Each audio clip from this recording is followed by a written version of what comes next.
আমরা দেখে এসেছি যে সংবিধান জিনিসটা টোটালি কি বলা যায় অপ্রাসঙ্গিক হয়ে পড়েছে আমাদের দেশে। গত 15 বছরে সরকার যেভাবে চেয়েছে সংবিধানকে তারা পরিবর্তন করেছে, তত্ত্বাবধায়ক সরকার তারা বাদ দিয়েছে সংবিধান সংশোধন করে।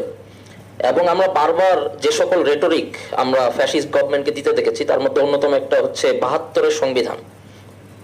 অর্থাৎ সংবিধানকে একটা লিগ্যাল জায়গায় পর্যবসিত করা হয়েছে। এটা একটা লিগ্যাল ডকুমেন্ট যেটা উকিলরা মুসাবিদা করে লেখে, এবং সেই লিগ্যাল ডকুমেন্টটা যখন লেখা হয়ে যাবে তখন সেটাকে অক্ষর বাই অক্ষর আমাকে মেনে চলতে হবে। সংবিধান যে আসলে জনগণের নিজের ইচ্ছা, মানুষ যে তার সমাজের স্বার্থে, তার নিজের স্বার্থে, সকলের স্বার্থে রাষ্ট্রের মতো ইনস্টিটিউশন গড়ে তোলে, এই ইনস্টিটিউশন কিভাবে চলবে, কিভাবে সমাজকে সার্ভ করবে, সেটা সে নিজেই ঠিক করে। সমাজ নিজেই ঠিক করে। তার এই ঠিক করাটা, তার এই ইচ্ছা বা আকাঙ্ক্ষাটা ভাষায় যখন প্রকাশিত হয়, সেটা হচ্ছে সংবিধান। এই সেন্সটা আসলে আমাদের মধ্যে গ্রো করার কোনো প্রকার পরিবেশ বা পরিস্থিতি ছিল না।